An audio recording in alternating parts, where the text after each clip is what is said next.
Bom, boa noite a todos e a todas, a mais essa sessão do Seminário Direitas, Fascismos, Bolsonarismo. A gente lembra a vocês que esse evento é promovido pelo projeto Capsprint Política e Pensadores em Rede, pelo Grupo de Pesquisa Materialismos e pelo Departamento de Filosofia da PUC-Rio.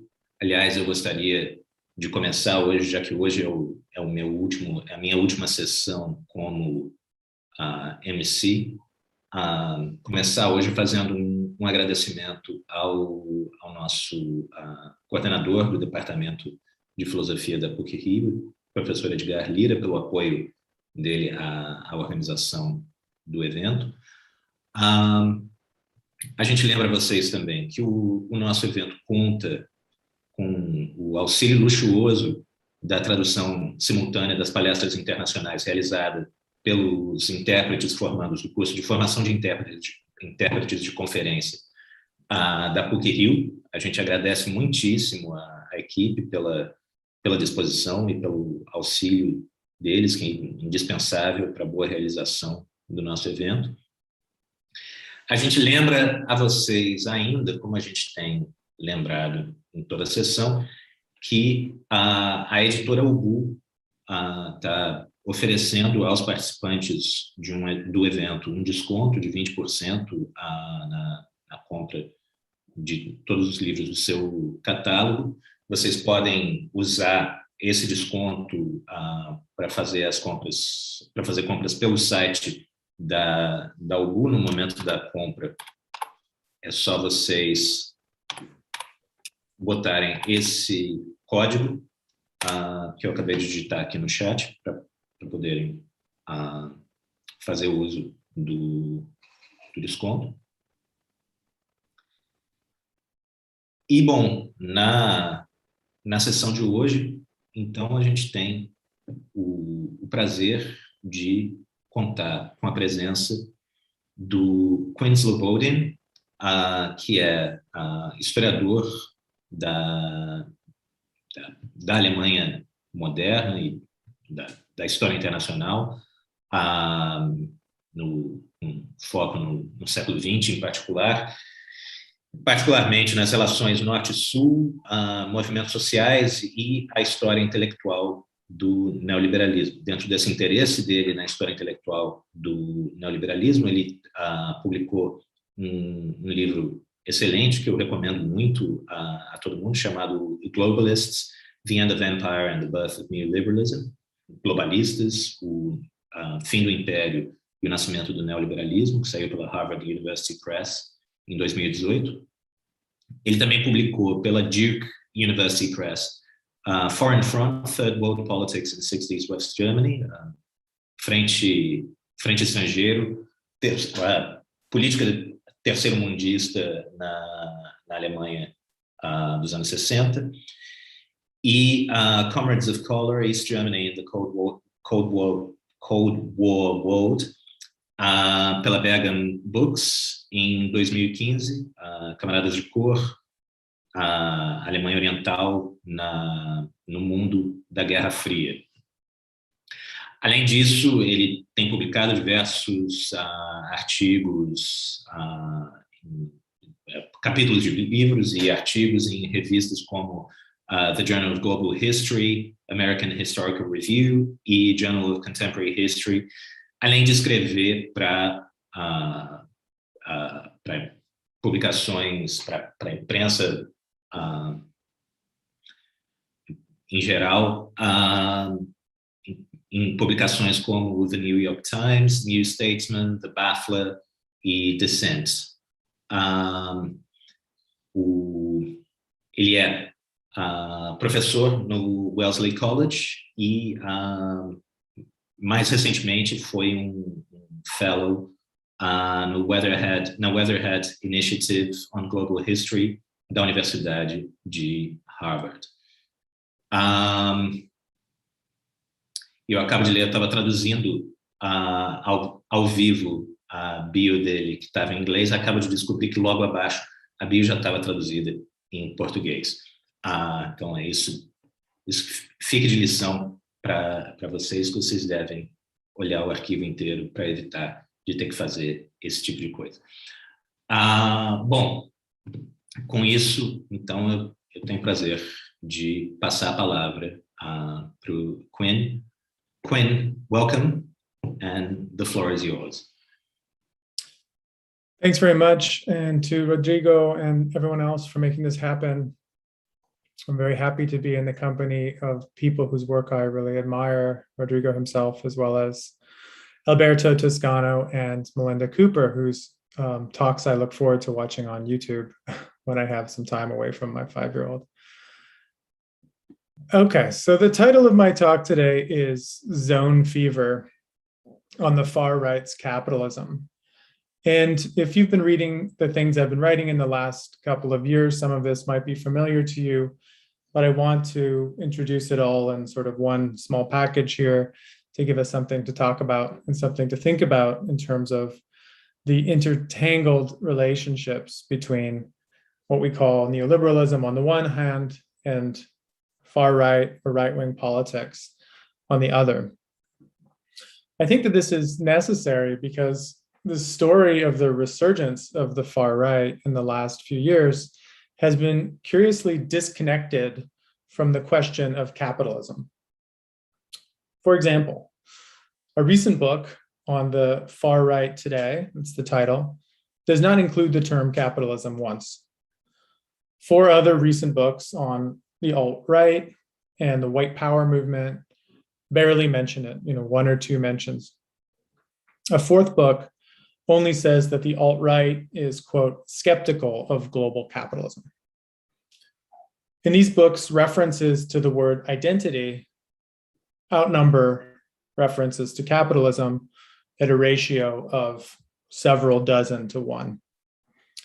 So the assumption implicit here seems to be that radical right ideology is either post-material or pre-material.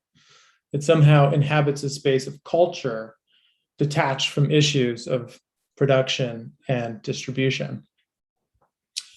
This pattern recurs in research on the resurgence of scientific racism, which is a sort of a topic within the topic of the far right's return. The most widely read recent book on, quote, the return of race science does not mention capitalism once, nor do the 3 leading scholarly monographs on the topic. Chroniclers of the far right seem to have somehow missed the quote from Frankfurt School sociologist Max Horkheimer, which is reproduced so often that it's almost become a cliche, to wit, quote, whoever is not willing to talk about capitalism should also keep quiet about fascism. By contrast, most accounts that we have now of the rise of the far right have located the origins of fascist ideology, far right ideology, in the space of culture, racism, chauvinism, xenophobia, an irrational tribalism, to use a term particularly beloved by American pundits, or a longing for, quote, eternity. One of the things I want to ask today in this talk is what happens if we propose a different story? What happens if we understand the far right emerging out of the economic sphere, out of the dynamics of capitalism itself? And not only in the sense that it is the sort of reflexive ideological spasm of the left behinds of capitalism. That's not the story I want to tell today. I want to talk about how the ideology of the far right, the ideology of the present version of what some people are calling fascism, itself expresses values consistent with those of the most contemporary form of capitalism.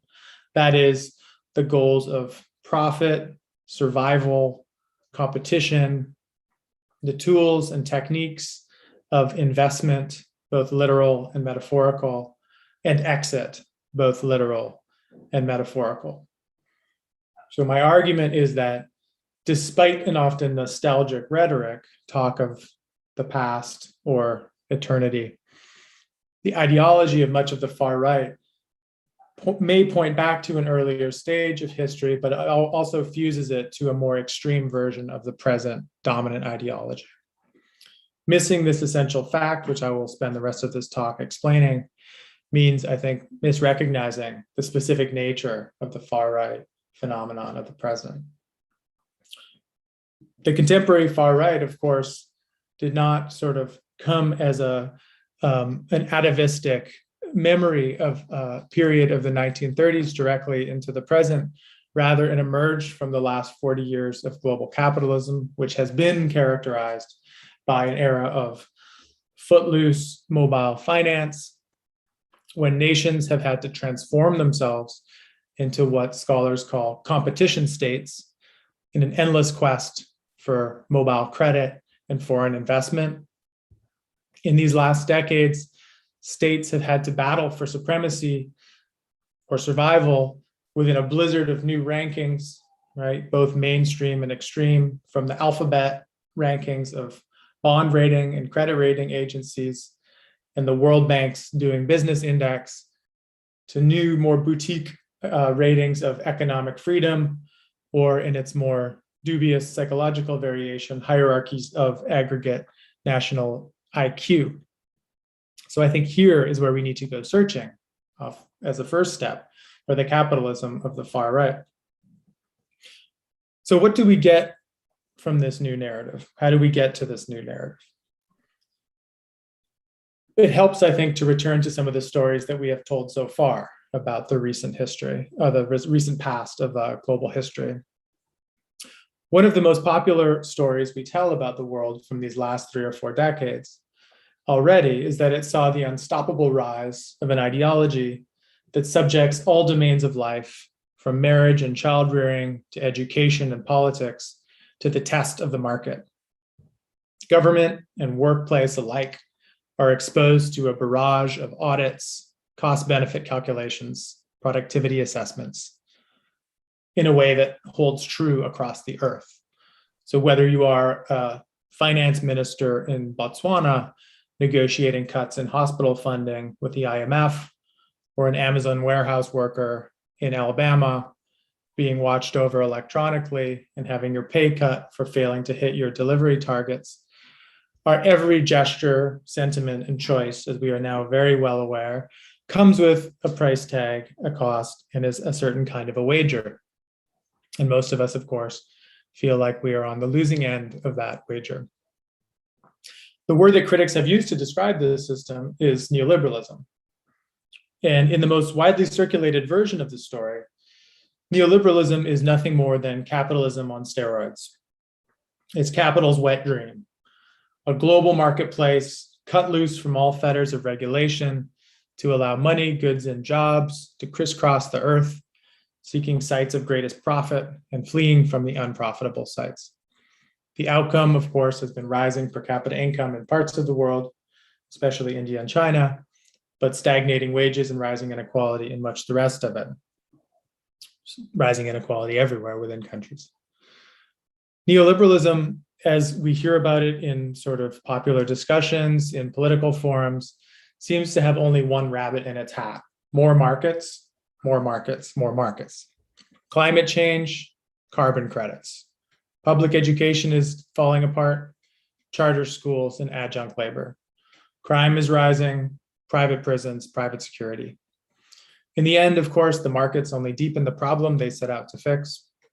The rich get richer and the lives of everyone else gets more precarious, weighed down by debts that they may never pay, chasing a job to chase a credit rating, to chase a home that they will never afford. And middle class futures of stability, meanwhile, melt into air. While the first champions of this unregulated market came from the right, Augusto Pinochet in Chile, Margaret Thatcher in Great Britain, Ronald Reagan in the United States, by the 1990s, the torch had passed to what had formerly been parties of the left. Bill Clinton's made-over Democratic Party, Tony Blair's New Labour, Gerhard Schröder's reformist German Social Democrats, now amazingly leading the polls in Germany for reasons that I have yet to figure out. They all discovered in the 1990s the magic of the market and the evils of the welfare state. It was these former parties of the left that designed and signed the trade treaties of the 1990s, the WTO, NAFTA, the formalization of the European Union, that by the 1990s seemed to be acting like so many accomplices in this race to the bottom. Companies cut payroll by relocating manufacturing to low-wage countries. Central banks enforced austerity through debt ceilings and tight-fisted monetary policy. Where did the backlash come in? Repeating now the sort of mainstream narration here. The signs of backlash began appearing after the global financial crisis of 2008, of course, itself following the earlier pink tide that coasted on the resource supercycle in Latin America. In the United States and then globally, Occupy movements sprang up in late 2011 as people shared tales of servitude and debt, decrying the exorbitant privilege of the 1% against the 99%.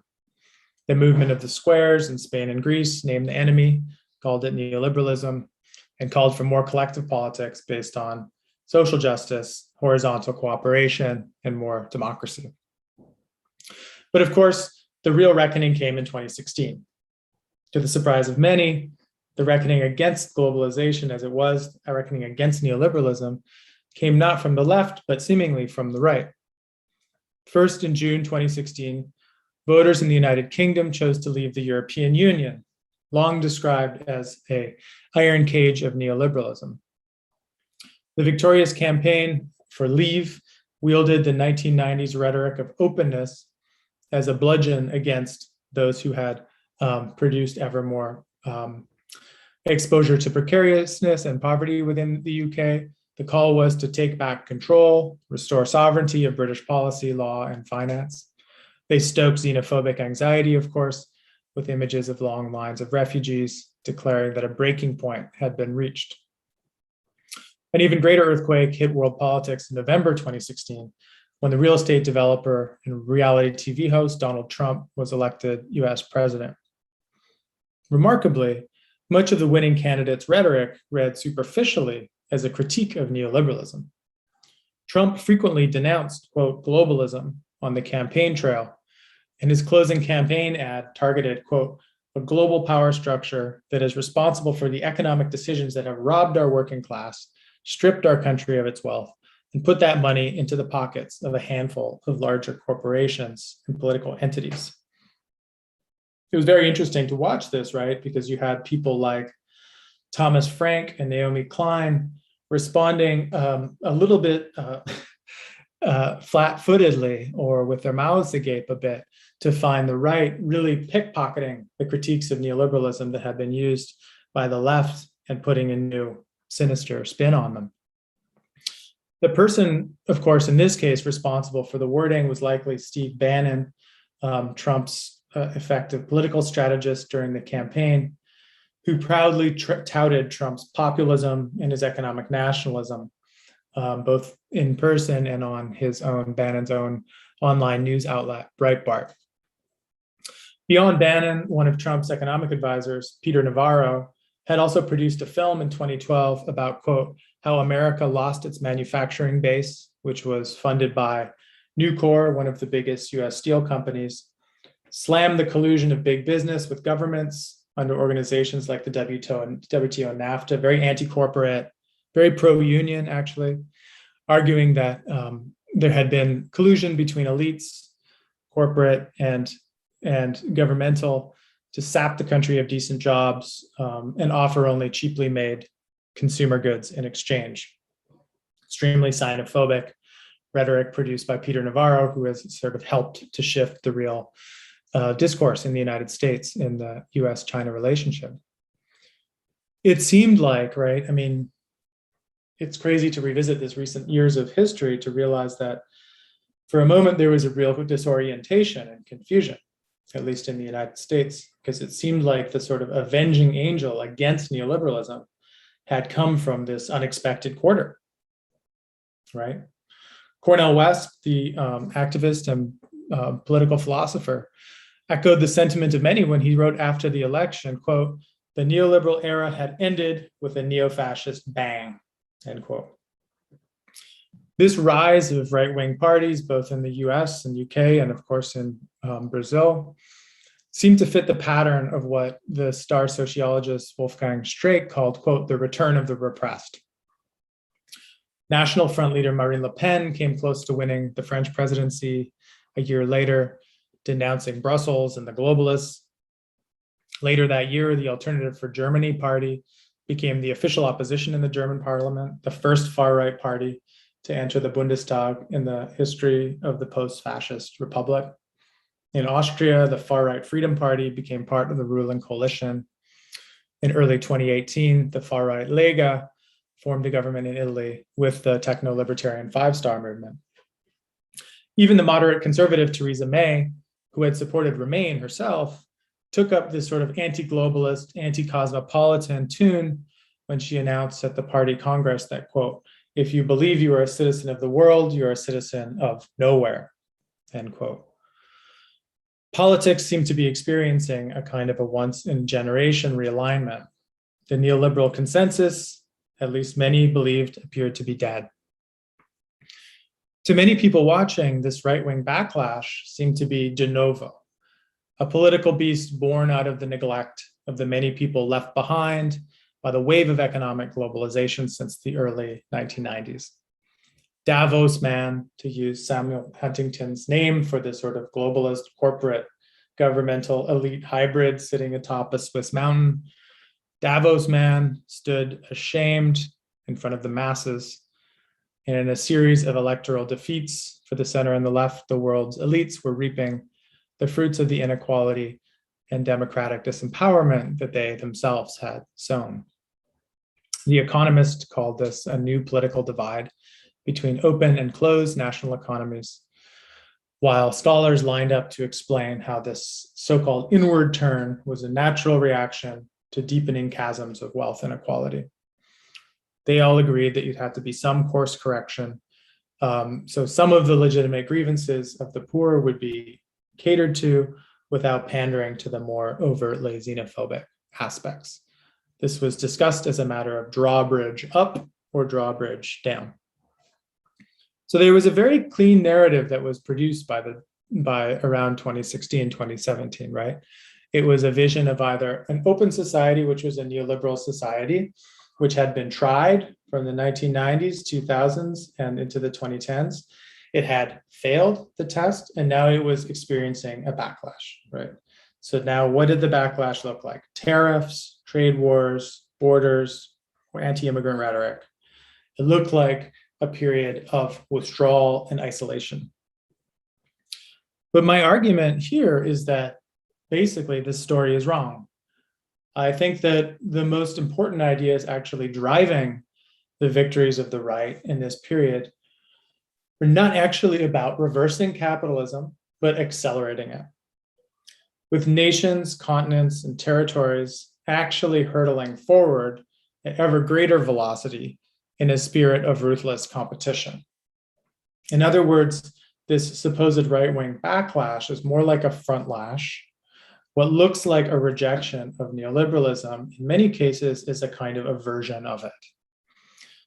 The fact that this is true, or might be true anyway, is suggested by none other than Steve Bannon himself. When Bannon took the stage in 2018 in his infamous attempt to build what he called a movement of populists in Europe, the person he was citing most often was none other than Friedrich Hayek. So he was talking about the road to serfdom in all of its forms. What was going on here? Was this just another example of Steve Bannon's incoherence, his sort of fascination for shiny objects, the way he just puts things together in whatever way works with no internal consistency? Well, maybe. But if you pull on the thread, you find actually that there are many other stories that suggest that the connections go a little bit deeper. If we look again at some of these sort of standard bearers of the right, we immediately begin to have doubts about whether this narrative of the pitchforks against the penthouses is really capturing the moment of the late 2010s and now into the 2020s fully. After all, looking at the Austrian Freedom Party, why did one of their main coalition negotiators herself direct an institute named after Friedrich Hayek? Why was the AfD's parliamentary delegate from Munich currently still the chair of the parliamentary budget committee in the Bundestag, a libertarian blogger and gold consultant who sold pieces of gold autographed by party leaders at the conventions as he predicted the fall of the monetary system and the return to hard yellow species. Why were many of the AfD's academic advisors also members of this Friedrich Hayek Society in Germany, including Pellerin Society members Roland Fabel, Joachim Starbati, and its current leader, one of two party heads, trained economist and former Goldman Sachs employee Alice Weidel. In short, what were all of these would-be Davos people doing at the head of parties built on critiques of Islam and opposition to non-white immigration? What happened? Well, if we dig deeper, we find that neoliberalism and nativism, far right and capitalism only appear contradictory. History actually can help us understand that these so-called populist parties in Central Europe, and this of course goes for Brazil as well, with this strong example of Guedes in the leading role in the government, represents a strain of free market globalism embedded within what we call the far right now. Of course, in struggle with other versions of futures and forms of social organizations, but a strong aspect of what now has been mistakenly called a kind of a backlash against global capitalism. So how can we tell a kind of a different story here, and one that makes sense of this apparent lightning bolt out of the blue sky that happened in 2016 that we're in some ways still living in the aftermath of? Well, I think it helps if we begin with a different version of the story of neoliberalism, one that is less absolute, one that is less description of it simply as capitalism on steroids, when we think of it more as a kind of discrete intellectual movement. The term itself, neoliberalism, was first used as self-description by a group of intellectuals, including Hayek himself, Ludwig von Mises, and others, who gathered around the term in 1938 to describe their own agenda based on the conviction that laissez-faire was not enough. The Great Depression, paired with the rise of mass democracy, meant that the market would not take care of itself. Wielding their ballots, electorates would always vote for more favors for themselves, thus more state intervention into the economy. And they would end up crippling the combination of prices and property on which capitalism depended in the minds of neoliberals. So from this time onwards, from the 1930s onwards, and this is what I've described in my book that Rodrigo mentioned, globalists, which is at some point coming in Portuguese and is already now in Spanish with Capitán Swing. One of the primary dreams of neoliberals from the 30s to the present was looking for institutions that would constrain democratic demands and protect the free movement of capital goods, and sometimes, but usually not, people over borders. By the 1990s, it seemed in some ways that this 1930s dream had been realized, right? The WTO, the European Union, NAFTA, other mega-regional trade agreements locked in policies of free trade, produced third-party arbitration courts within which corporations could sue countries for lost profits. There was a great respect for the sacred quality of private property over borders and the way that investor predictability and investor security was actually the most important part of what we call the rule of law. A whole bunch of new legal instruments were protecting investment globally. The IMF and the World Bank had rediscovered themselves as pedagogues for the world about the necessity of free capital movement and attention always to the problem of global competition and the perceptions of the global investment class. Yet, and this is where we see the beginnings of the front lash story, even at this moment of apparent triumph, when you think that these neoliberals who are working in the tradition of Friedrich Hayek would be like overjoyed, polishing the busts of Hayek and Mises, setting them up all over the world, they're starting to have second thoughts. And this is one of the stories that I've followed in my own work, but you can read already meeting in 1990, 1991, the Berlin Wall is still just falling. And people who are self-described kind of capitalist radicals are saying, what looks like a victory is not actually a victory. That this apparent defeat of communism by the collapse of the Soviet bloc is actually a false victory.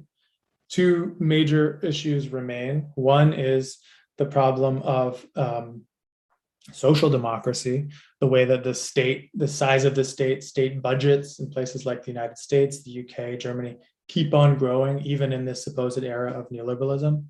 The second is new threats. So the threat of the ecological movement in particular is one that was concerning them from very early on. Of course, there was a burst of energy for the opposition to the so-called, what would then be called the greenhouse effect and global warming in the late 1980s. But lots of people, early 1990s, saying the new communism has switched from red to green. So already there was this feeling like all is not well. What appears like a success is actually conceals new threats in disguise. And these new entities that we've helped to cheerlead, and in some cases help to usher into being, things like the European Union, might not be actually the guardians of global competition that we hoped. Maybe they're actually Trojan horses for this new form of socialism, for a new form of bureaucratic regulation, in pursuit of things like gender equality, in pursuit of things like racial equality, that will now simply become a new language for a elite takeover of economic freedom and people's incomes and livelihoods. The changing demographics also in Europe, the aging white population matched by a growing non-white population, also gave many neoliberals new concern about the cultural conditions necessary for capitalism. There was a new discussion that tapped into discussions in economic institutionalism and neoclassical economics, that in fact, perhaps aspects of long-run transformations of social institutions and culture in some places and not others might hold the secret of economic success. And maybe some peoples had the ability to be good capitalists and some peoples did not. Perhaps cultural homogeneity, and a certain kind of cultural homogeneity was a precondition for social stability and economic prosperity.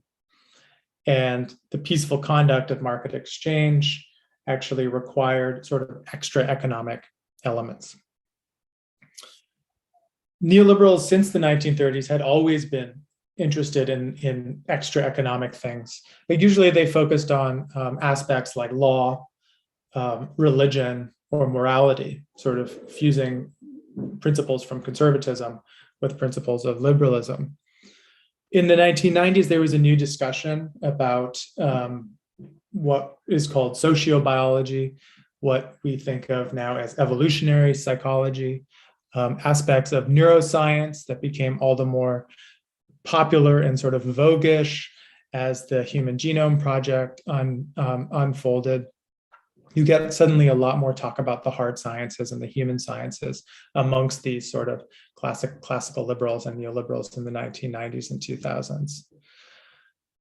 The upshot of this was that you have these people dedicated to the free market who are now saying, maybe we actually need cultural homogeneity. Maybe we actually need that for a sense of not just cohesion, not just social stability, but actually as a basis for innovation, as a basis for productivity, as a basis for the more effective forms of capitalist life. So that what happens is they end up with this mentality, creating alliances in the 1990s with nativist parties, with anti-immigrant parties, with more openly Islamophobic and racist parties.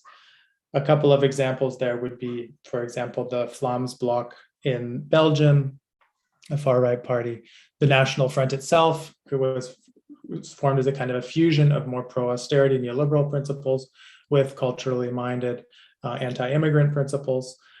In the United States, this is especially stark with someone like Peter Brimelow, who is now the premier anti-immigrant ideologue. He founded this website called vdare.com, one of the kind of fathers of the alt-right. And he was presenting in Mont Pelerin Society meetings in the 1980s and 90s as a financial journalist, talking about not really an ethno-state, because it isn't really focused so much on questions of culture per se, but what I think of as an ethno-economy, So the argument becomes capitalism in one country is viable only, for example, if you have a single ethnicity represented, and some ethnicities are, by their very nature, parasitical and tend to become dependent on welfare and require expulsion or at least diminishing within the state to preserve market health. So these are the kind of discourses that one actually almost never sees when you look in the sort of literature about the far right or the rise of sort of contemporary fascism, right? The way in which the demands for exclusion, the xenophobic principles at the heart of a lot of the recent social movements and the ideologies that they follow often have a very economistic kind of origin in their rationality. That side of things is really underplayed, if not totally ignored, almost all the time, I would say. So I think that, people talk about the gap between sort of interests in capitalism or the folk or the people, right? But one of the things I've been writing about is saying that no, in fact, these far right neoliberals were coming up with their own kind of language of folk capital, right? Not human capital, but folk capital. The nation as a kind of a container of a set of often quantifiable virtues that are linked often through heredity and tradition to a particular population and not other populations. What's the upshot then for these right-wing neoliberals who have been important parts of what we call the far right or the neo-fascist mobilizations of recent years? Free market capitalism is not rejected, but it's actually anchored more deeply in conservative family structures and a group identity, which is now defined against an economically corrosive Islamic threat coming in from the East in the case of the European versions of this, or a Latino threat coming in from the South, or an Afro-Caribbean threat coming in from the Caribbean in the United States.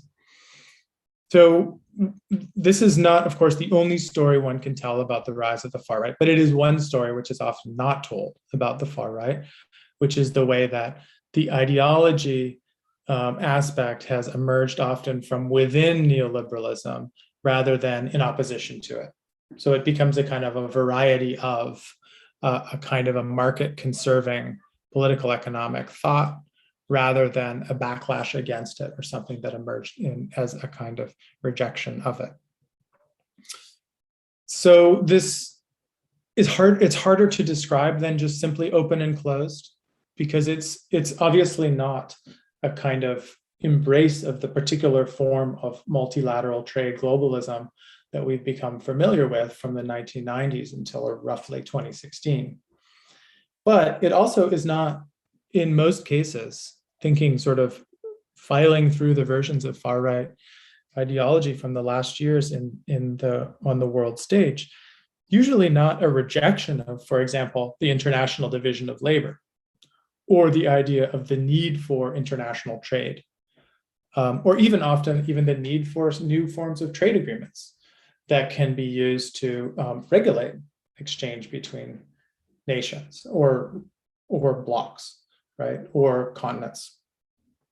The binary version by which this was all explained from 2016 onward is simply too reductionist and actually gets away from the way that the challenge is one that is working within capitalism, working to reform capitalism rather than to reject it.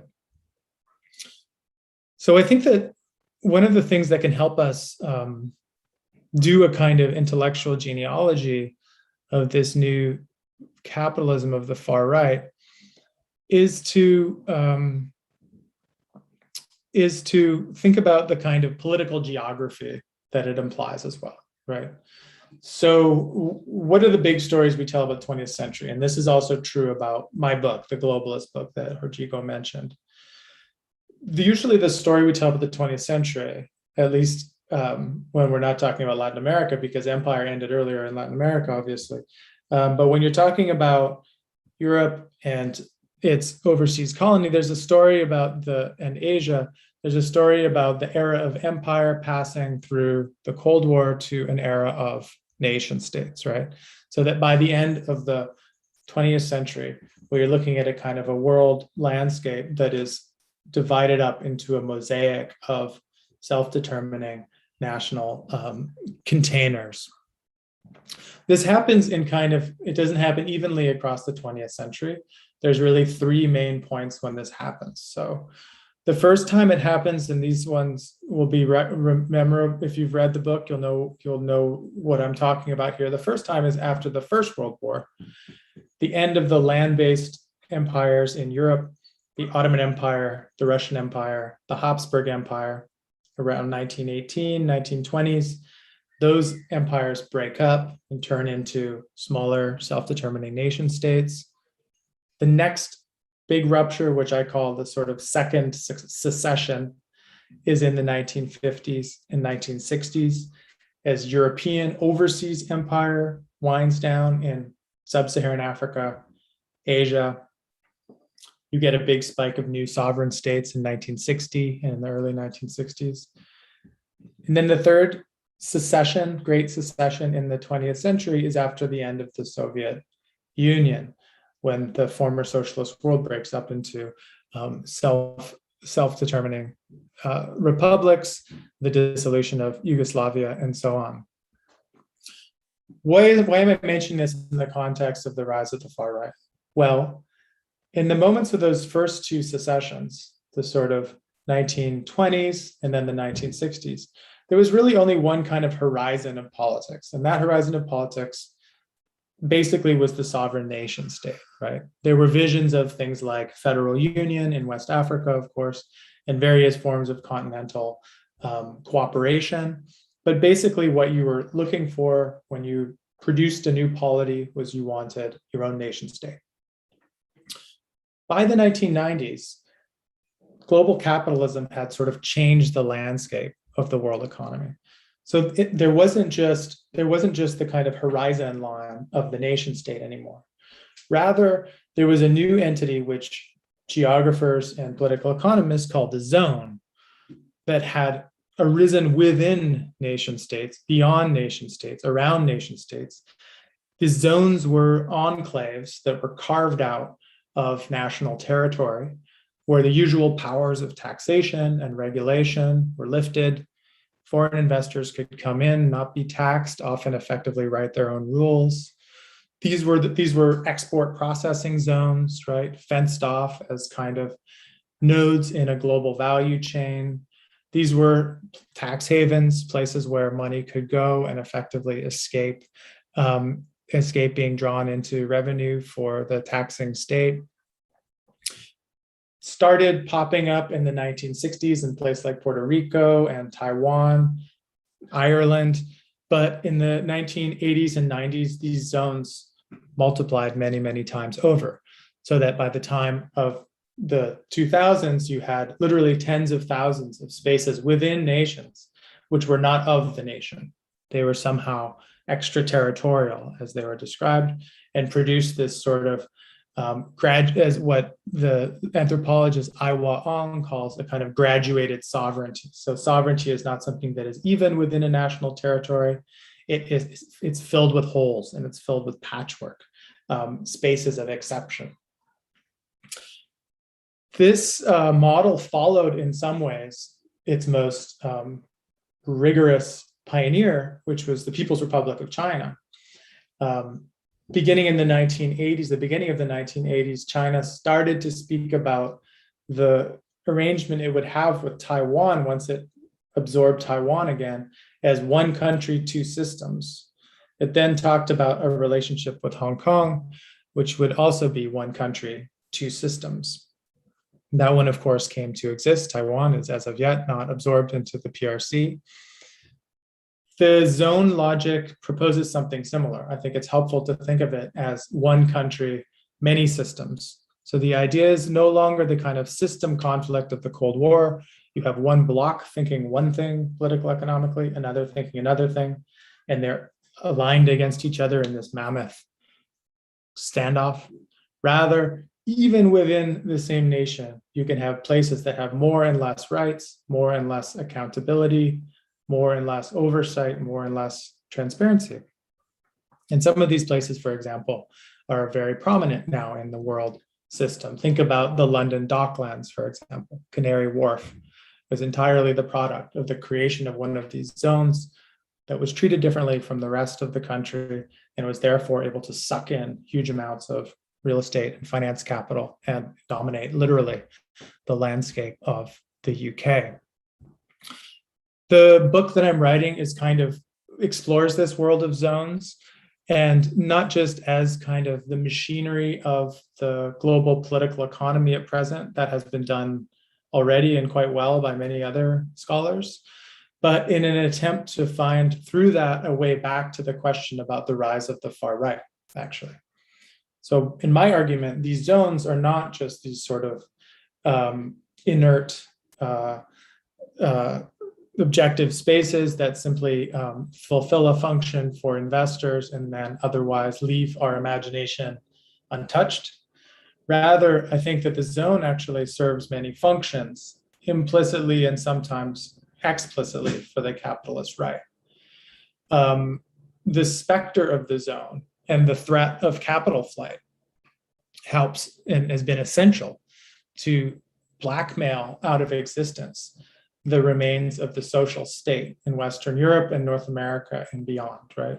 So the argument has always been that you can't, let's say, introduce new policies for redistribution or building a welfare state, because if you do, the money will go. The money will go to one of these zones. It'll go somewhere with a zero tax or a low tax rate.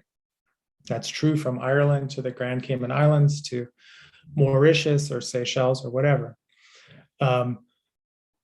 You can hear this sort of coded calls to, as I put it, bring the zone home from the Brexit cheerleaders who wanted to turn the UK into a kind of a low tax jurisdiction similar to Singapore, Trump's slashing of the tax rate down to close to those of more global South competitors.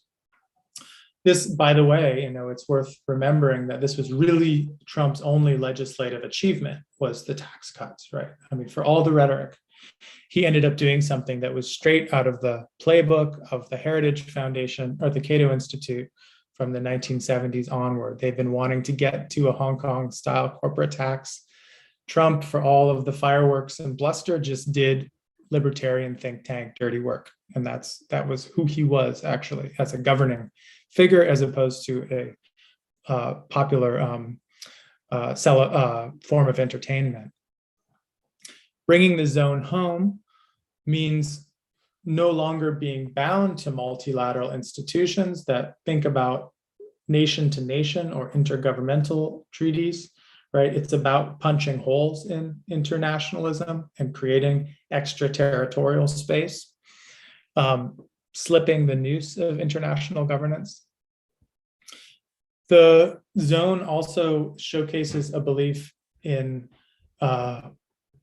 capitalism without democracy, the idea that the state could and should be governed like a corporation, the idea that decisions are too important to be made by local voters or local governments, and the only people responsible enough are a coalition of governing elite with corporate elites who can remove the capacity to govern, especially in these critical spaces, be they enterprise zones or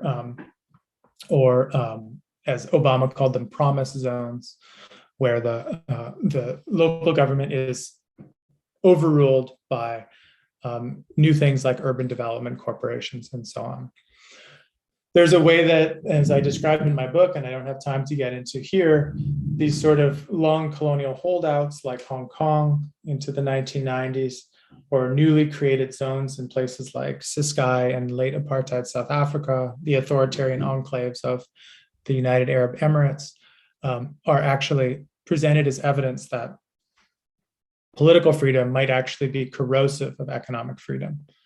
So I think that an underappreciated aspect of the far right's capitalism is this downgrading of political freedom and the enthronement of, in fact, economic freedom.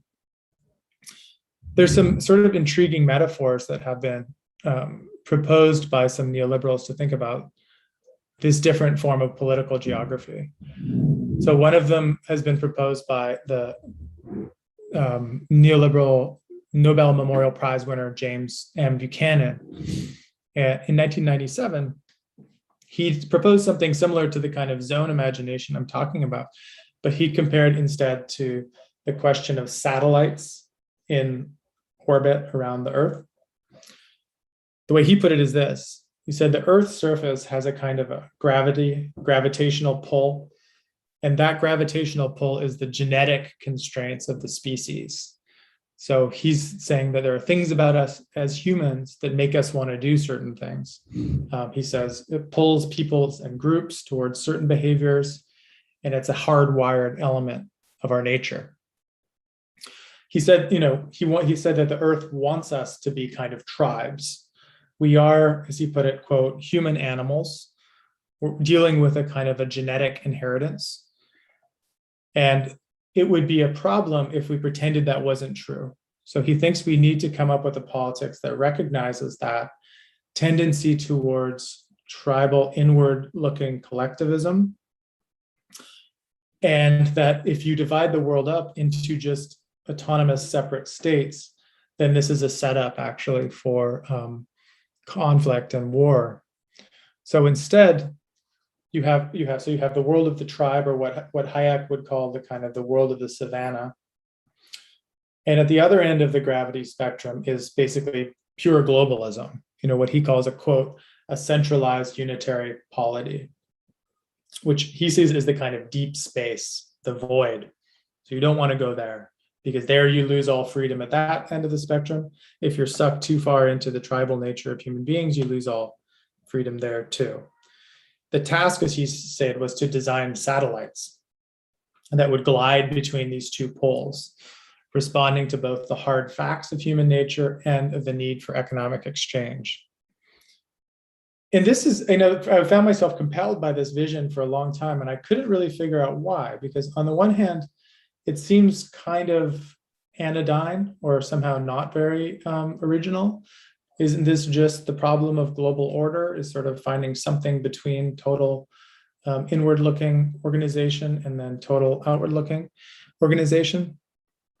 But I think that it helps if we compare this to the vision of thinking of the world since the 1960s as a single spaceship, right? The vision of Spaceship Earth, introduced by Adlai Stevenson and Barbara Ward in the 1960s, is very different and leads to very different conclusions than the vision of many satellites. The vision of the single spaceship suggests that cooperation is necessary, right? That there is a single crew. We each have our role in maintaining the craft. There's a bridge where the signals come in, and the sort of eyeballs and the fingertips of the captain and his crew or her crew are able to fly the spaceship, so to speak. This vision of the satellite is very different, right? It suggests there are many of them. They do have people on them. They are nodes that have a kind of a relationship to the Earth, but they are not bound to the Earth. They are sort of, I don't know what they're doing, sucking up resources and sending down packets of finished products, processing information and communication with other space settlements. What I found intriguing about this, and the reason I find it useful for sort of getting back to this idea of the zone and the kind of the competitive nature of far-right capitalism, is that despite the kind of high-tech metaphor, this vision is actually less speculation and more description. By the early 21st century, i.e. now, this is actually, to a great extent, the way that the world order works. States are more like these satellites. They're both networked and isolated, separate, but always global.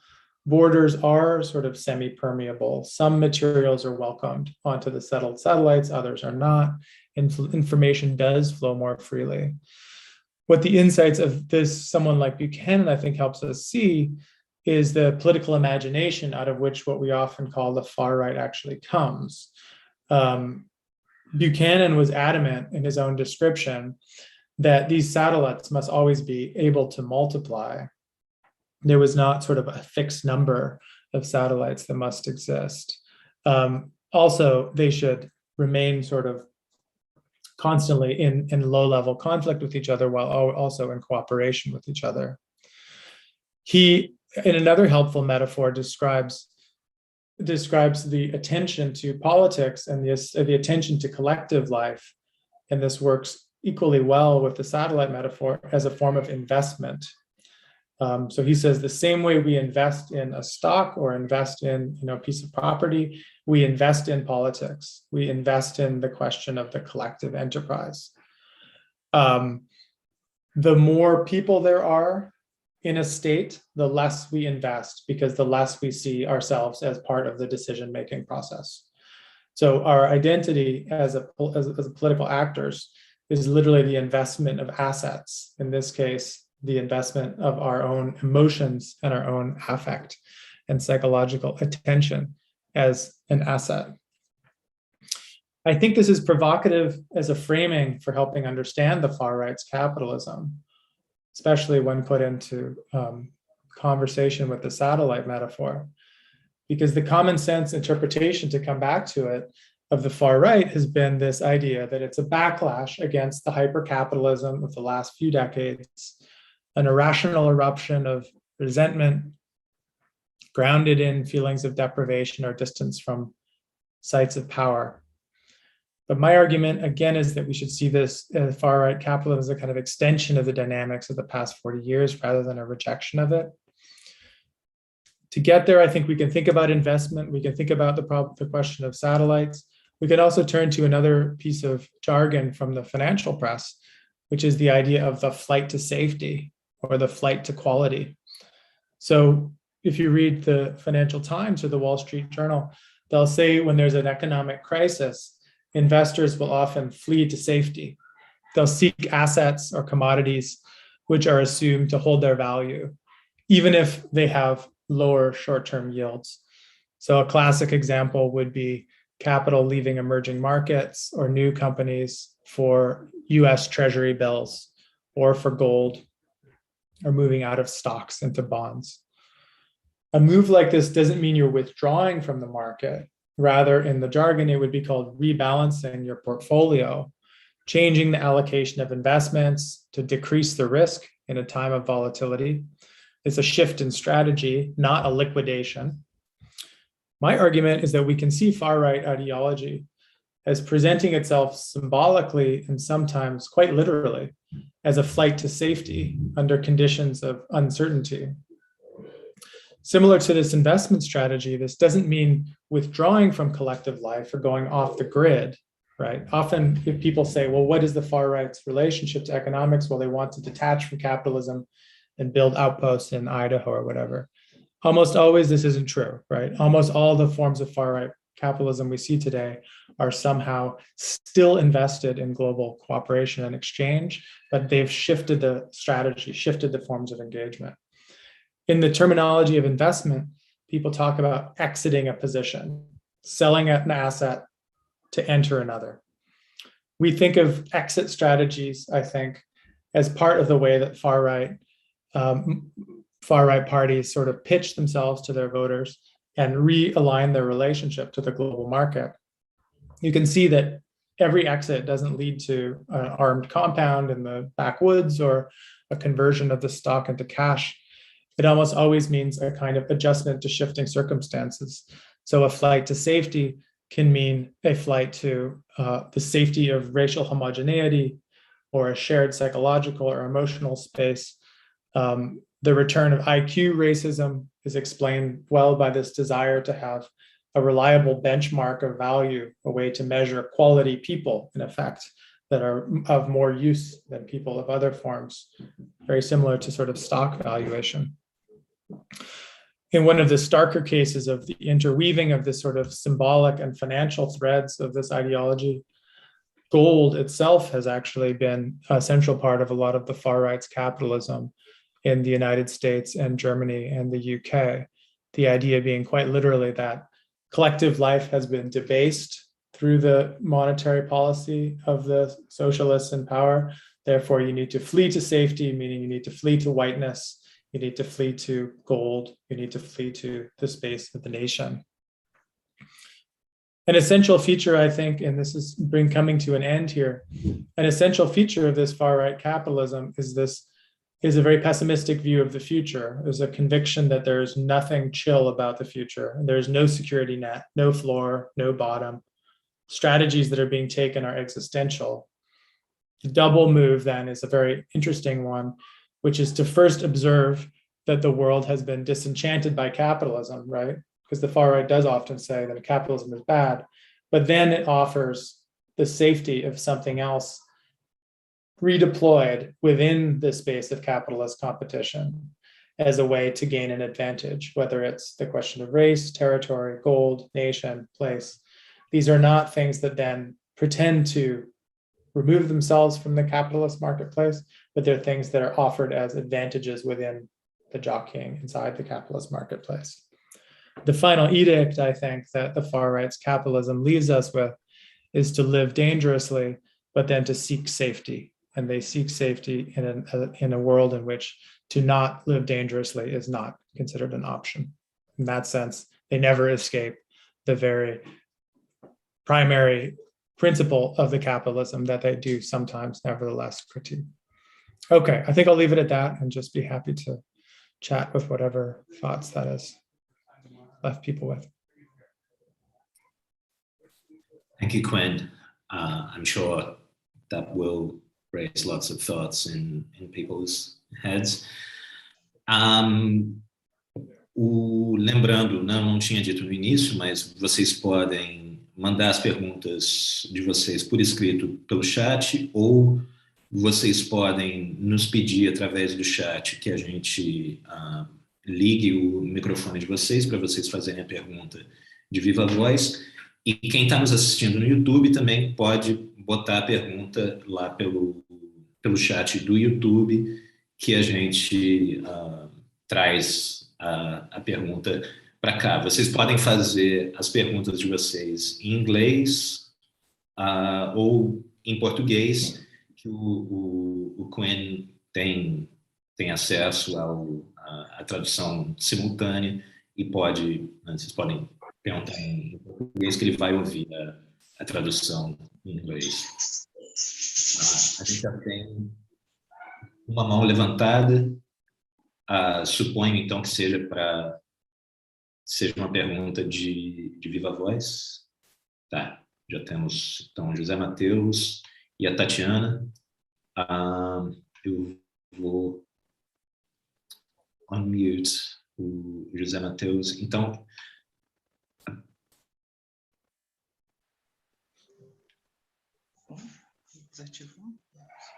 boa noite. Oi. Você vai fazer a pergunta em português? Não, em português mesmo. Tá. So, Quinn, the question is going to be... Desculpa, José Mateus.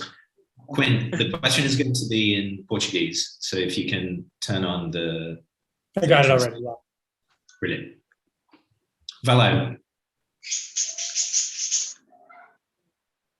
Bem, boa noite, professor Quinn. A palestra foi ótima. E, recentemente, o professor Paulo Arantes, que é um teórico marxista aqui brasileiro, disse que essa ascensão da extrema-direita neoliberal na América Latina acabou adquirindo uma forma de reorganização da acumulação das formas de capital, né, do capital. Basicamente, o Arantes, ele tem dito que aqui no Brasil, mas também em outros países da América Latina, os movimentos da extrema-direita, principalmente aqui no Brasil com Bolsonaro, mas também no Chile com Sebastião Pinheira, e até o Macri, que não era exatamente de extrema-direita lá na Argentina, eles buscaram se utilizar as estáticas de lawfare, mas também de conquista popular mesmo, nos votos, para acelerar a neoliberalização da região, buscando maior acúmulo de capital, uma radicalização do acúmulo de capital. Então, o Arantes, ele tenta associar a extrema-direita, pelo menos na América Latina, não necessariamente com uma revolta ao neoliberalismo, mas como um aprofundamento desse neoliberalismo. Então, enquanto você dizia que nos Estados Unidos isso não era uma coisa tão evidente por conta do discurso do Trump, eu acho que para a gente aqui no Brasil é bem mais palpável, porque desde pelo menos o golpe contra a presidente Dilma em 2016, a gente vem tendo um aprofundamento de reformas neoliberais. Tivemos reforma trabalhista, reforma tributária, uma reforma previdenciária, desmontando o pouco de estado de bem-estar social que tinha sido construído durante os governos lulistas, né, do PT. Mas, enfim, a minha pergunta é se você enxerga na Europa e nos Estados Unidos esse movimento da extrema-direita como uma nova forma da elite global acumular capital utilizando um neoliberalismo Frankenstein autoritário contra a democracia. É isso.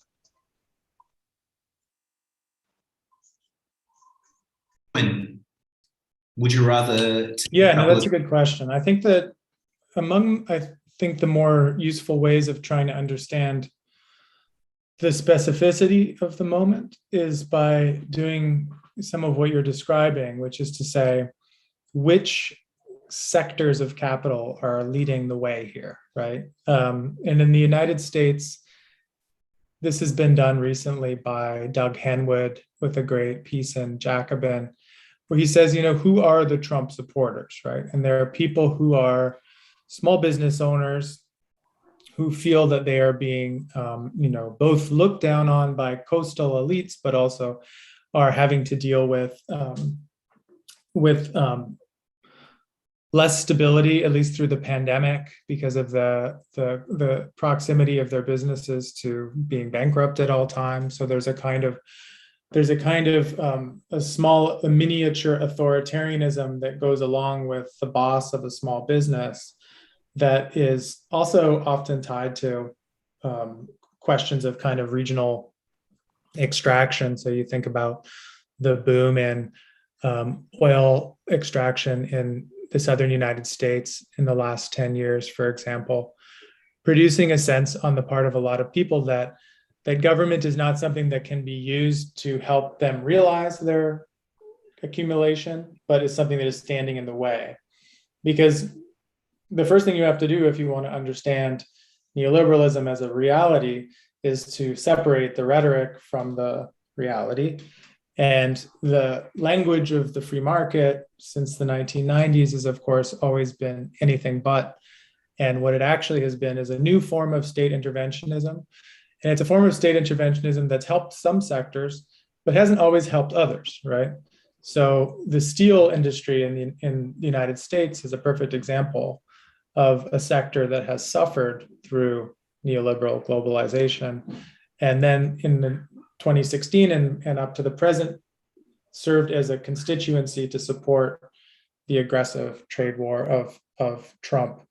The sense now that there's a move at the global level towards addressing climate change means that people whose interests are in, let's say, forestry or gas or oil are going to see themselves in a position of opposition to elites of, let's say, the European Union and the G7.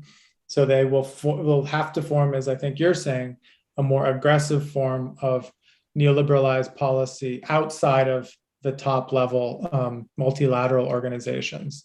So I think that if there's one thing to look for right now, where the sort of the material interests of a lot of locally powerful people are hitting the sort of shift in policy at the global level, it's around the question of decarbonization and addressing climate change, because there's so much of the world's wealth has been built on the carbon economy in the last century, that if the change is real there, it's going to have political symptoms, right? We're going to see things that look different than the neoliberalism of the 90s and 2000s, but that nevertheless deepen the effects of marketization into everyday life.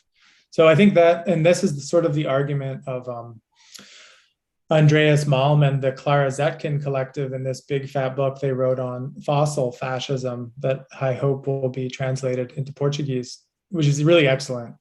And their description of the far right's capitalism is it's very much a kind of, it is an overhang of a carbon addicted form of capitalism. And the people who are driving the most radical aspects of it are the parts of the population and the politicians who are least willing to adapt their business model and their accumulation model from that which they've already been using. So I think this attention to sectors of the capitalist class is really important. I think one of the mistakes we made in the 90s and 2000s is creating an idea of too homogeneous, a global capitalist class that somehow had all of its interests in common and had all of those interests served then by the new trade treaties and the WTO and so on.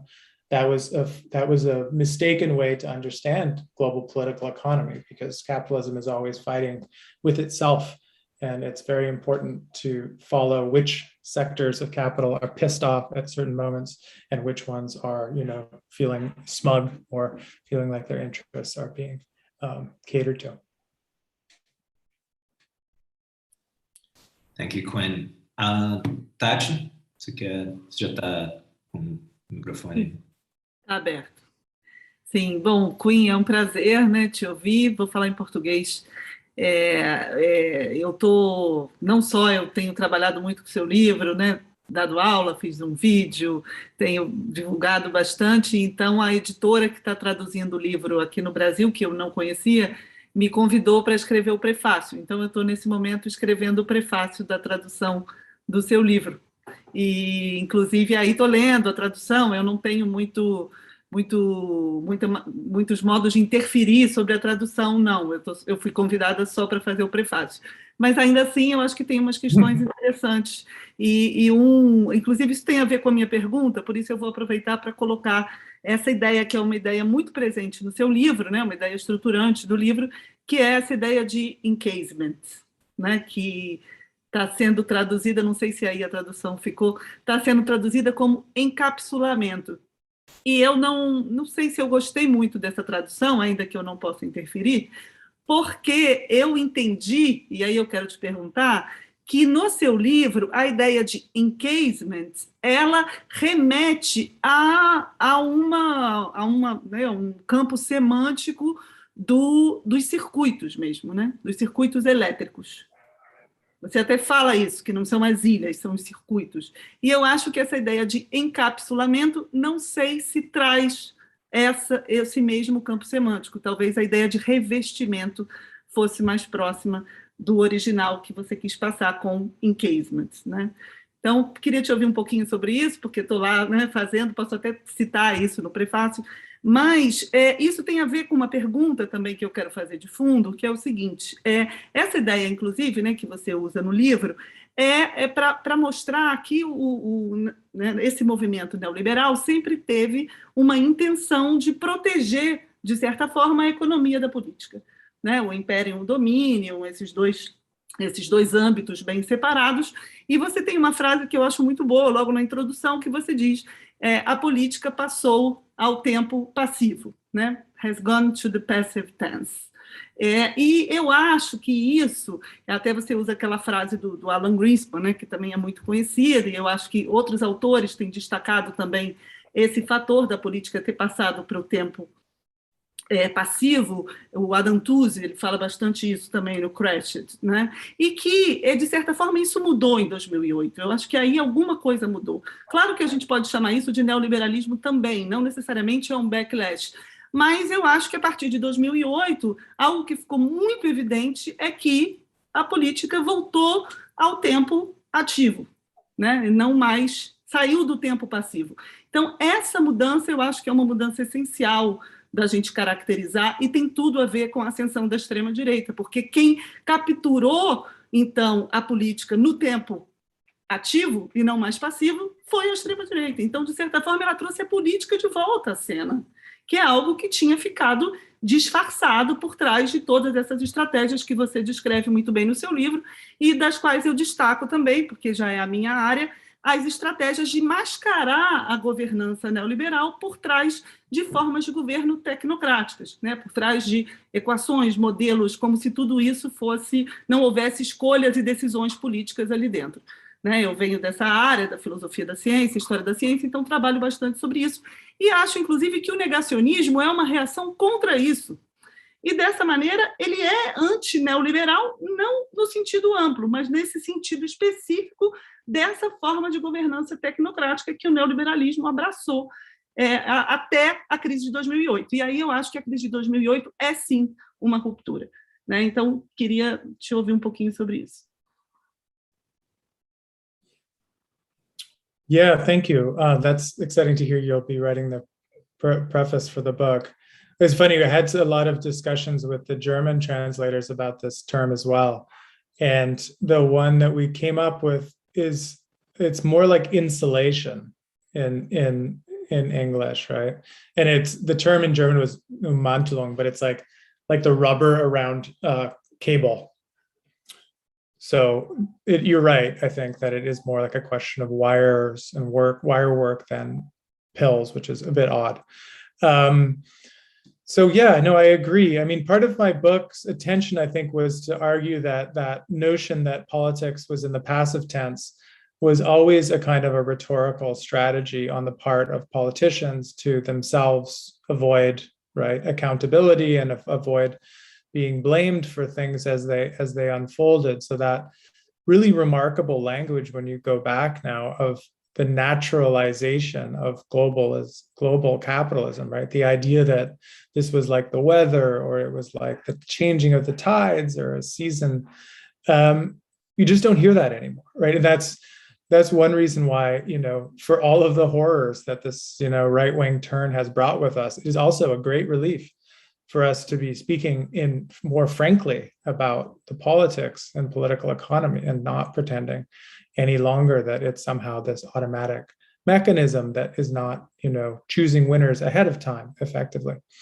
So yeah, I think that in terms of the way that this more recent phenomena has made me rethink the book you're describing, I think that book and its focus on encasement was very much interested in across borders, encasement between nations at a supranational level, continental, et cetera. And maybe I could have been better at pointing out that also happens within nations. And so I think that process that I describe as encasement, which is the kind of the protection of economic decisions from intervention by local actors, democratically elected actors, civil society organizations, that also happens subnationally, not just supranationally. And that becomes really important, I think, because a lot of the things that can appear like breaks with the neoliberal consensus, if you look closely, all they're doing, and this was alluded to in the last question, is they're actually just introducing new forms of encasement internally. So, for example, I know that the Mises Institute in Brazil was working on adding a new language to the Brazilian constitution about taxes, right? To prevent rising taxes or to lock in a certain tax rate. I don't know if it went through, but that would be an example of sort of encasement internally. And so I think that the right-wing politicians are very smart in the sense that they focus on the problems of encasement beyond their own borders, even while doing more of it inside their own borders. So I think that scale question is really essential to following this. And that's why I'm trying to work with this idea of zones to kind of break apart the container of the nation, which I think is too useful for far-right politicians to naturalize, right? I mean, if we're not seeing globalization as natural anymore, that's good. But now the right-wing politicians are making the nation seem natural again. And we know that that's equally bullshit, right? That there's just as much legal variation within nations as there is outside of it. So that's my sort of scale shift, I think, with the new work. And I do so even while being conscious of maybe the way that my focus on the global and the international could be seen, and to be honest, has been used by some people who are part of the right-wing backlash as their arguments against globalization. So I have had examples of people who I would consider right-wingers who like the book because they can then say, look, they did it. Those people out there, it's nothing to do with national politicians. It's nothing to do with internal legal systems. It's just something from outside that has attacked the pure nation. So now it's time to get the sledgehammer going on the pure nation and show that that's as much of a myth as the globe was. But yeah, it's a pleasure to meet you in person though. Go ahead. If you two allow me to intervene as someone who also works as a translator sometimes, Tati, eu acho que para usar essa ideia de ensilation, que foi a ideia que eles seguiram na Alemanha, o mais adequado no Brasil seria isolamento, né? No sentido que a gente fala de fita isolante, tem esse mesmo sentido, mas aí isolamento tem o problema da ambiguidade semântica com, né, justamente uma contradição entre você falar em globalismo e isolamento ao mesmo tempo. É complicado. I was thinking now, I didn't remember this and when I mentioned the book earlier, and I didn't have this problem because when I worked with the book, it was actually in a course that I was teaching in English.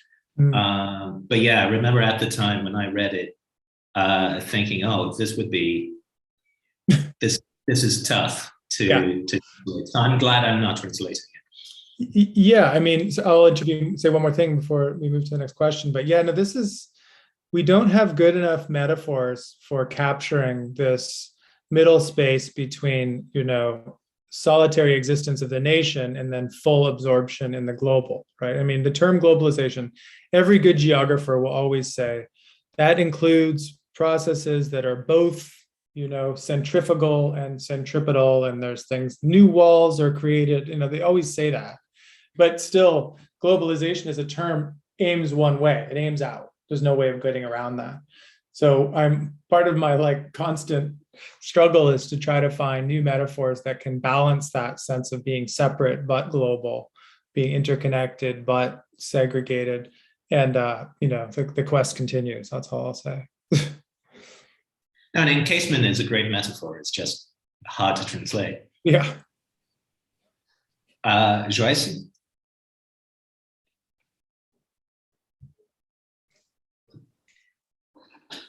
Obrigada, pessoal.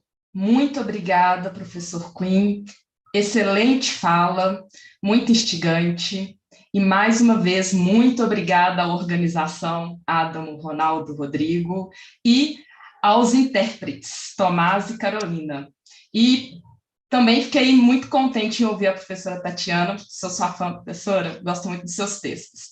Bom, professor Quinn, na sua fala, me pareceu que o capitalismo de extrema direita, ele é super organizado, como se ele conseguisse rapidamente se reorganizar diante das ações locais, dos estados, ou mesmo de ações globais de atores internacionais, como as organizações internacionais. Mas, por outro lado, eu gostaria de saber se, na verdade, o capitalismo de extrema-direita, ele, na verdade, não seria desorganizado, ele não se institui, ele utiliza-se das instituições locais, regionais e globais para estar em constante fuga. Então, seria um capitalismo apátrida.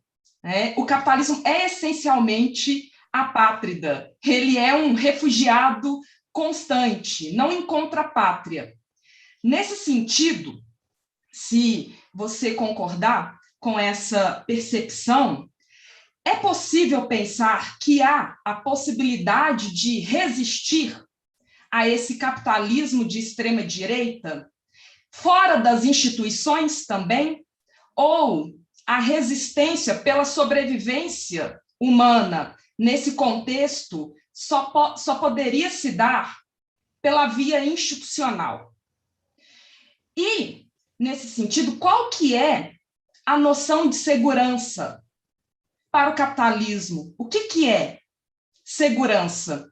Me lembra muito a época da balança europeia, que o Michel Foucault narra tão bem, quando ele analisa a paz de Westfália, que os estados europeus se uniram para promover uma segurança global para os europeus, obviamente.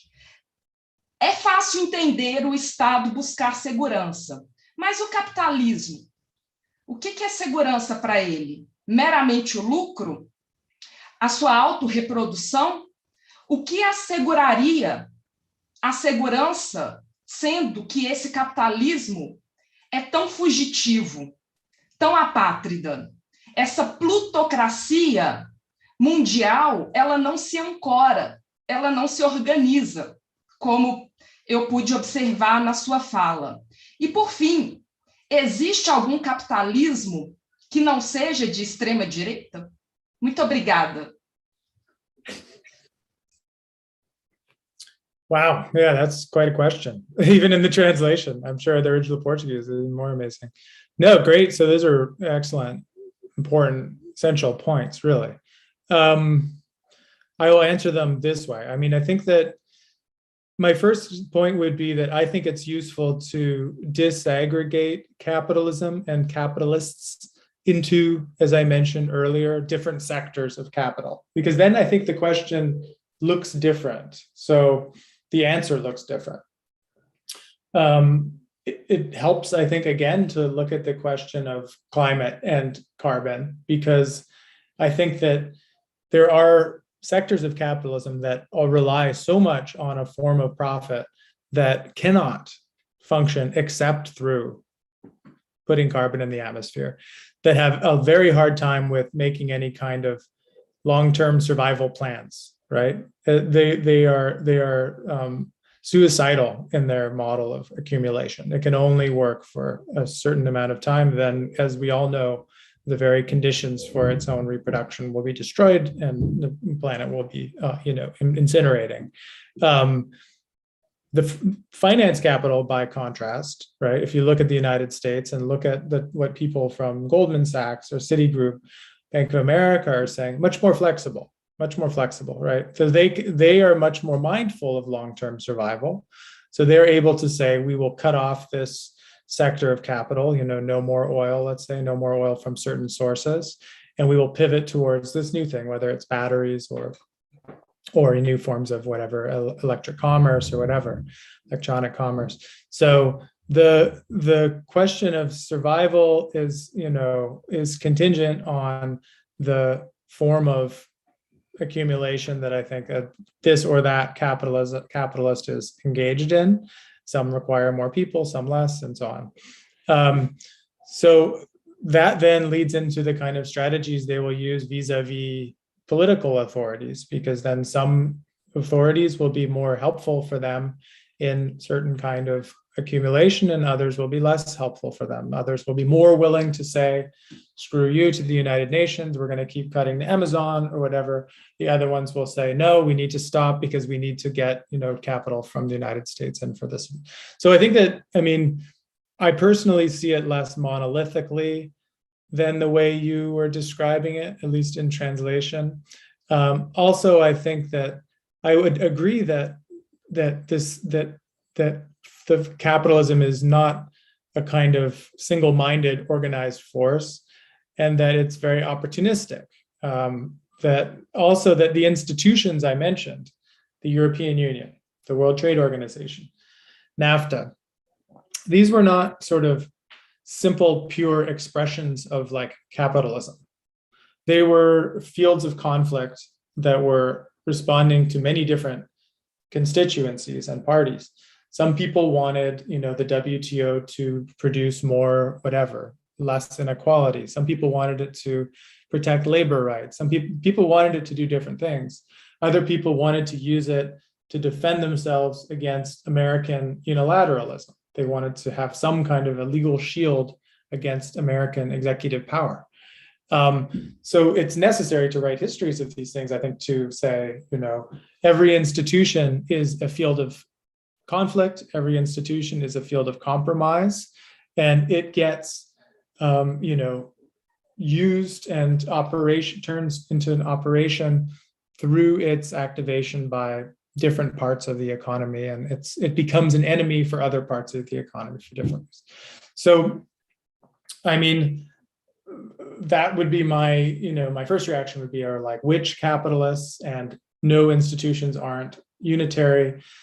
And then whether or not there is a capitalism that is not of the far right, that's a very interesting question, actually. I think that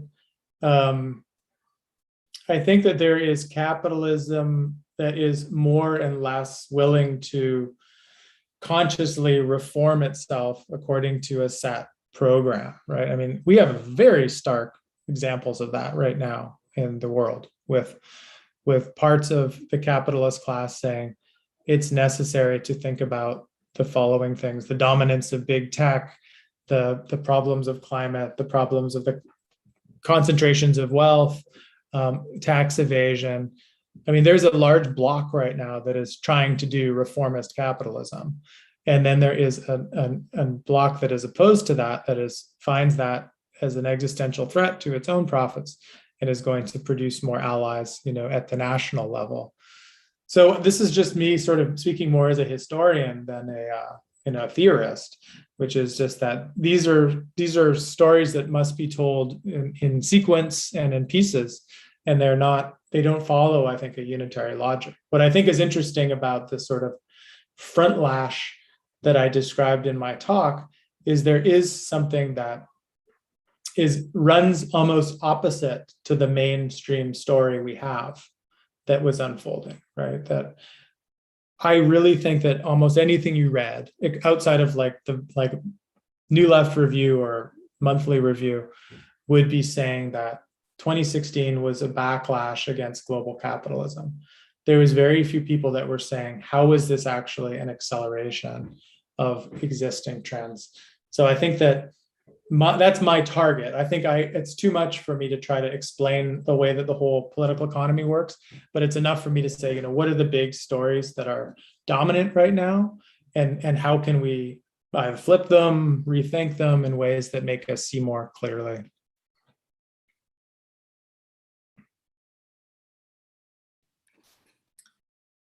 Letícia, está aí?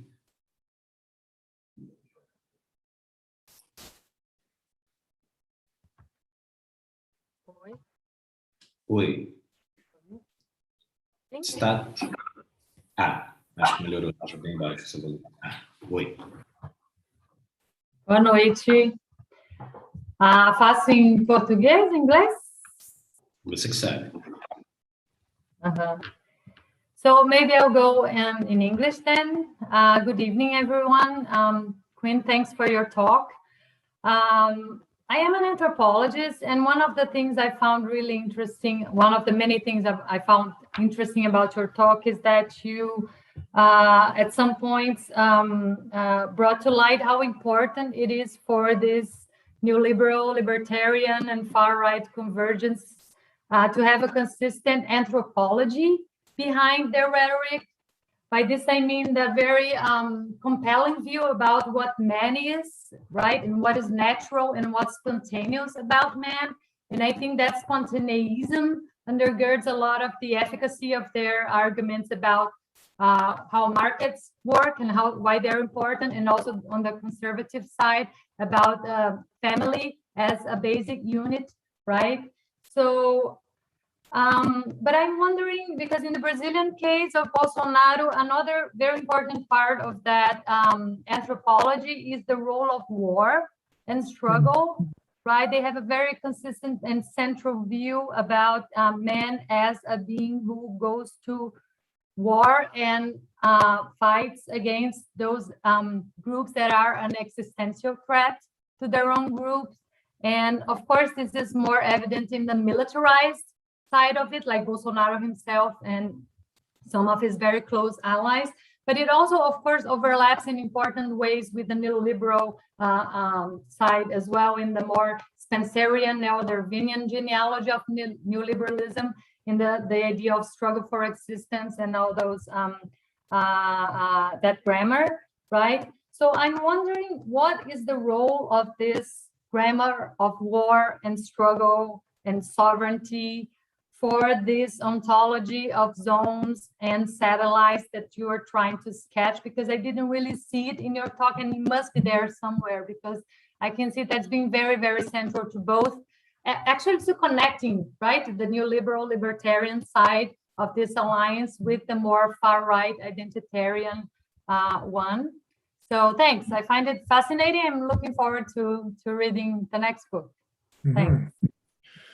Yeah, no, that's a really good point. I think it must have to do with which movements I've focused on, actually, and which I have not, because I think that the core idea of classical liberalism is that the market converts those martial energies into peaceful energies, and we turn from the battlefield to the marketplace as the space of competition. So we no longer have to take up weapons because we can do it through the things that we buy and sell instead and produce. And I think you're right. I mean, I know you're right that there's large strains of what we call the far right that reject that conversion, right? To say that to move entirely from the battlefield to the marketplace is a form of basically feminization, weakening, disempowerment that needs in some way to be reversed, right? So you need to somehow remasculinize, bring back danger, struggle in a literal sense, not just in the boardroom or whatever. Interestingly enough, I think that, you really make me think there when I'm just sort of going through my mental sort of like database of versions of far-right capitalism. And I think that when I think about the kind of British or the German or the Austrian version of this, it's quite interesting how often the stories they tell themselves are about time travel in some way, which is they're talking about the need to return to a kind of a medieval social form. The argument being that the barbarians of the year 1000 and so on were self-organizing, non-democratic, local, while still somehow being productive in exchange with other polities. And this is true of the Brexit people, it's true of the Germans, it's true of the Austrians. There's this dream of return to a period of time that we all know was extremely violent. Like we know that there was bloodshed and honor killings and blood price, and this was a day-to-day fact.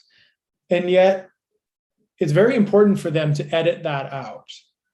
Contrary to what you're saying, they don't revel in that, or they don't emphasize that. They actually pretend it's not there. That they pretend that, the life of the Middle Ages was actually just virtuous sort of buyers and sellers and people making things with their own hands and having a long distance commercial law that was not mediated through the state and so on. So it's kind of the opposite of what you're saying, is they think of the time that we know was full of violence, and yet they pretend it wasn't violent. And yet, if you think about it for 2 minutes, which we can assume everyone has, it is a story about, it's a self-disavowing story about remasculinization, right? It is still a frontier violence story, but one that prefers not to talk about that, which is strange. And I never really thought about it. I mean, because if you think about the American example, which is paradigmatic for a lot of the Western far right, it's the dualism of the frontier, right? The frontier is both empty and filled with an enemy who must be eliminated. But the self-presentation is more often about the emptiness than the person, the enemy who must be annihilated. Whereas certainly in other spaces, the far right is much more interested in the actual violence and the confrontation. So yeah, I'll just take that as kind of like a super provocative thing to think about going forward. But I think you're right that is like a fault line there. The question of violence, to what extent it's supposed to be sanitized out of social life, and to what extent it needs to be reintroduced. I just came up with a hypothesis listening to you. That could be, the difference could be down to not just that it's not so much a difference in terms of what countries you're looking at, but the different class positions that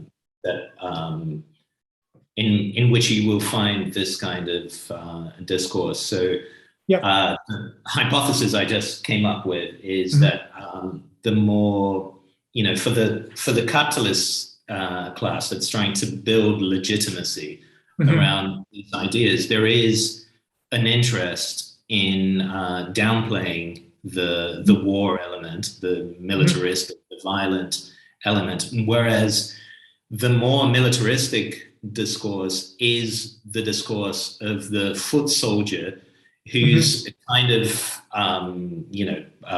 habituated to the idea that it is a war of all against both economic and not necessarily economic, a war of all against all. And that actually, extols that, since that is the only horizon of possibility anyway, so you might as well embrace it. And it makes sense that this would be so visible in Bolsonaro's discourse, because he's actually not a member of the capitalist class. He's he's more like an overseer figure from the security apparatus, who ends up where he is now because he is precisely instrumental, but he isn't really, he's not trying to sell or to build legitimacy around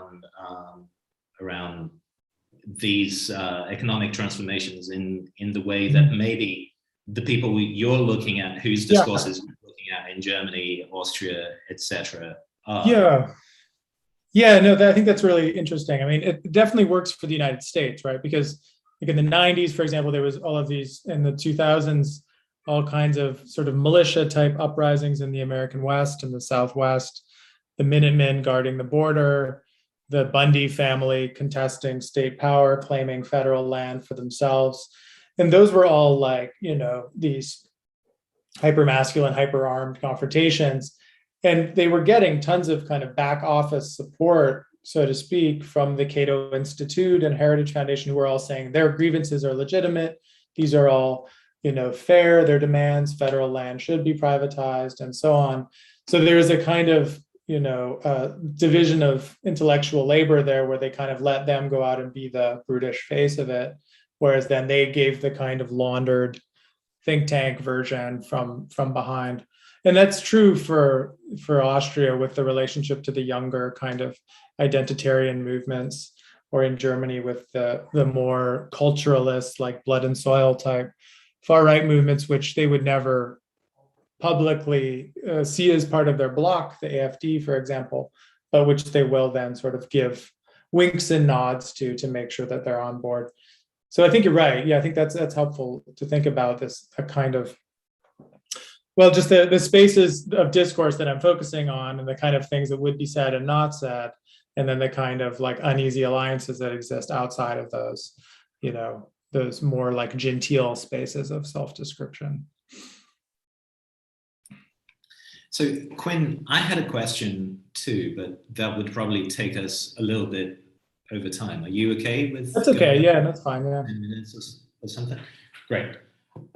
So thank you again so much for accepting our invitation and for your talk, which did exactly what I hoped it would do, which is to counteract a narrative that we still find in that's still quite present in Brazil, according to which the Bolsonaro government would, a narrative that takes a lot of the rhetoric of, say, Trump and other figures in the far right at face value, and therefore posits Bolsonaro as being some kind of exception within the constellation of the far right, because he would be the ultra-liberal where everyone else is a protectionist, etc. And I think one of the reasons why I wanted to hear you in this event was precisely because I think your work offers a great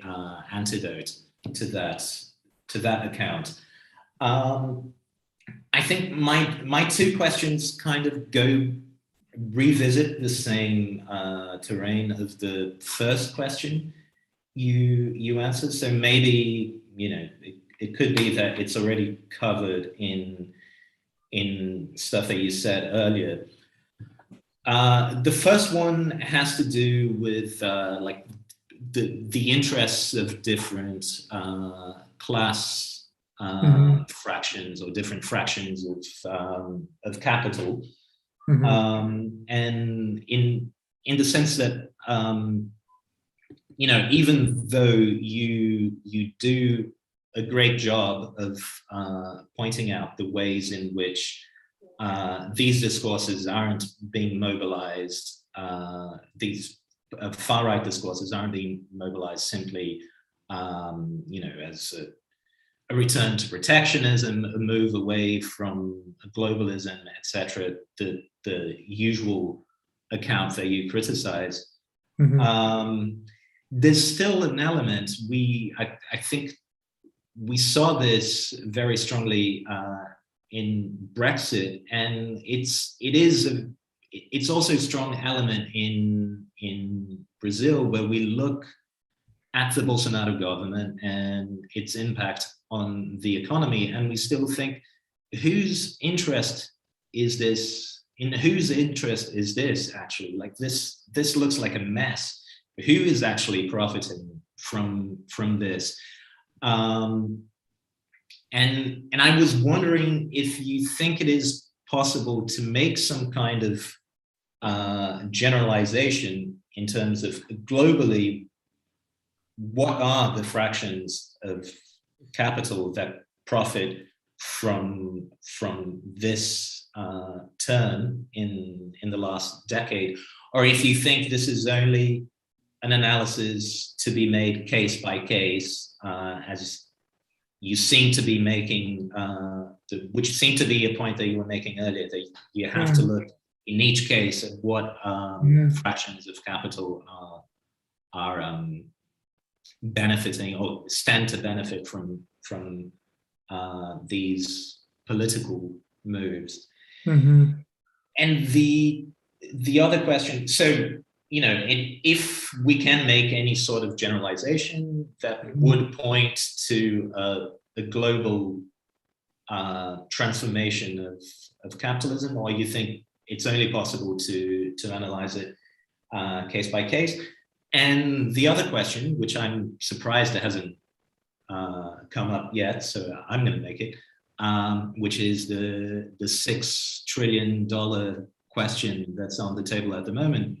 What do you think Biden's stimulus or Biden's fiscal stimulus package and like this shift, to what extent what we've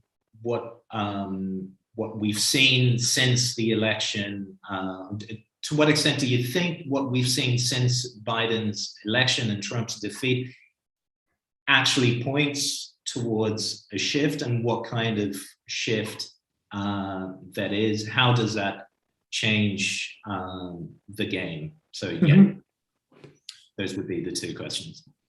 Okay, I'll see what I can do. So yeah, no, on the first question, I mean, I wish I were more of someone who could make these sort of global political economic claims. I mean, someone whose work I think is very good on this recently is Aaron Benanov's book on automation and the future of work, for example, right? Because he's looking at, the longer term transformations of industrial production, for example. And there I have to say that the case-by-case model is almost necessary, because let's just take Germany, for example.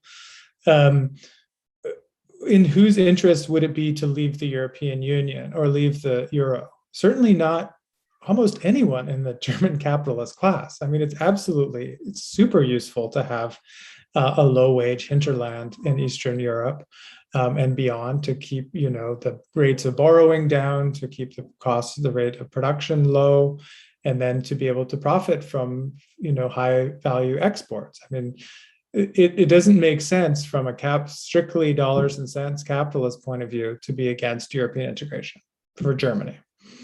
For whom did it make sense? Where did something like the AfD get its base from? Because it wasn't just the left behinds. It wasn't East Germans only or something at the beginning.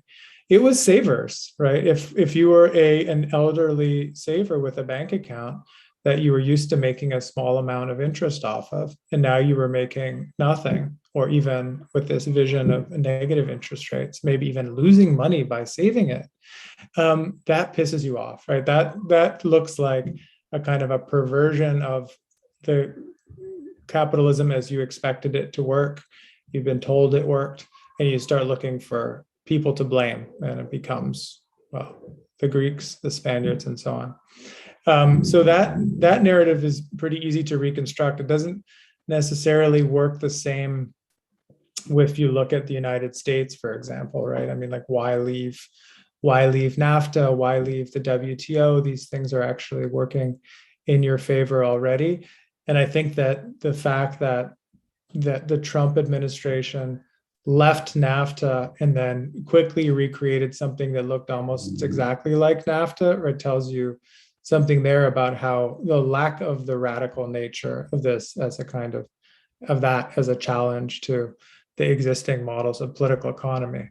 So I hesitate, or maybe just out of not having a good sort of global explanation of the sort of the shifting sites of production and so on for what happened there. What I can say, though, and this is as a response to your second question, is that much of what looked sort of peripheral to that 2016 moment, I think has ended up being very significant as a prelude to the 2020 moment.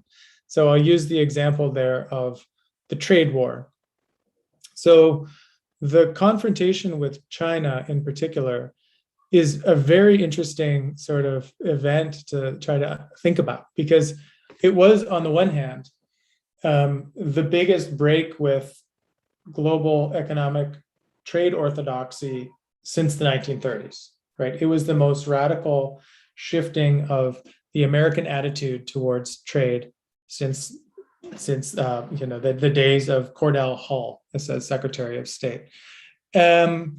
The tariffs they put on China were enormous. The tariffs they put on their neighbor, their closest trading partner, Canada, were enormous.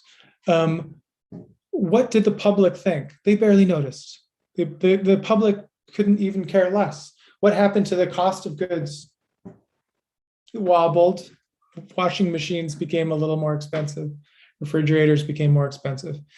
This was actually like sort of the most low-key, biggest paradigm shift, I think, of the Trump years, was the fact that you can mess with the architecture of global trade and get away with it, right? And then the fact that you could, I don't think this was ever really a priority for the Republican Party per se, right? It was actually a big shift for the Republican Party of the last few decades. But what that meant was then when COVID hit, there was a kind of, the groundwork was laid for a real rethinking of the way that global manufacturing could be arranged, right? So the idea that you could decouple from China, which no madman would have said was possible in 2015, is now something that is almost like it's at least one of the baseline options for the kind of Washington, D.C. pundit class. Like, well, what are we going to do? Totally decouple or just mostly remove ourselves from Chinese dependency?